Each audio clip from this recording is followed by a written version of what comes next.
আসসালামু আলাইকুম সুপ্রিয় দর্শক, দেশ দর্পণ সংবাদে সবাইকে স্বাগতম। সাথে আছি সঞ্জিদা তাবাসসুম। আসন্ন ত্রয়োদশ জাতীয় সংসদ নির্বাচনের আনুষ্ঠানিক প্রচারণা সিলেট থেকে শুরু করতে যাচ্ছে বাংলাদেশ জাতীয়তাবাদী দল বিএনপি।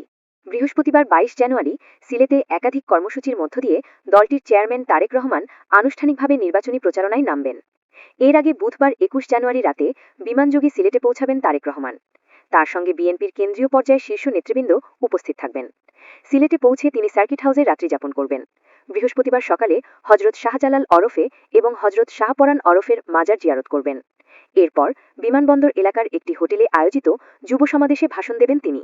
পরে সকালে সিলেট সরকারি আলিয়া মাদ্রাসা মাঠে আয়োজিত জনসভায় প্রধান অতিথির বক্তব্য রাখবেন বিএনপির চেয়ারম্যান। এ উপলক্ষে আলিয়া মাদ্রাসা মাঠে বিশাল মঞ্চ নির্মাণ করা হয়েছে।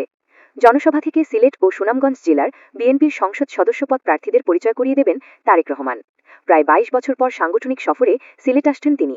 এর আগে সর্বশেষ ২০০৪ সালের ২৬শে ডিসেম্বর সিলেট জেলা স্টেডিয়ামে অনুষ্ঠিত বিএনপির ইউনিয়ন প্রতিনিধি সম্মেলনে যোগ দিতে তৎকালীন যুগ্ম মহাসচিব তারেক রহমান সিলেটে এসেছিলেন। এদিকে সিলেটি জামায় তারেক রহমানকে বরণ করে নিতে মুখিয়ে রয়েছেন সিলেটবাসী।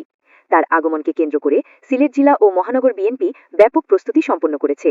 ইতোমধ্যে আলিয়া মাদ্রাসা মাঠে মঞ্চ নির্মাণের কাজ শেষ হয়েছে। জনসভায় সর্বোচ্চ উপস্থিতি নিশ্চিত করতে নগর জুড়ে প্রচারণা চালাচ্ছে বিএনপি ও এর অঙ্গ সংগঠনগুলো। নগরীর বিভিন্ন মোড়ে মোড়ে তারেক রহমান ও স্থানীয় বিএনপি নেতাদের ছবি সম্বলিত বিলবোর্ড টাঙানো হয়েছে। প্রতিদিন মাইকিংও করা হচ্ছে। বিএনপি নেতারা জানান, জনসভায় সফল করতে সিলেট ও সুনামগঞ্জ জেলায় ধারাবাহিক মিছিল ও সভা সমাবেশ অনুষ্ঠিত হচ্ছে। সিলেটের জনসভা শেষে সড়কপথে ঢাকায় ফেরার সময় মৌলভীবাজারের শেরপুর ও হবিগঞ্জের শায়েস্তাগঞ্জে পৃথক নির্বাচনী জনসভায় প্রধান অতিথির বক্তব্য দেবেন তারেক রহমান। এসব সভা থেকে সংশ্লিষ্ট জেলার বিএনপির সংসদীয় প্রার্থীদের পরিচয় করিয়ে দেওয়া হবে।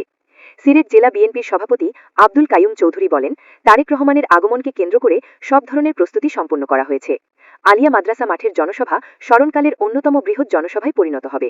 বিএনপির কেন্দ্রীয় সহসাংগঠনিক সম্পাদক মিফতা সিদ্দিকী বলেন, সিলেট থেকেই বিএনপি চেয়ারম্যানের নতুন রাজনৈতিক অভিযাত্রা শুরু হবে।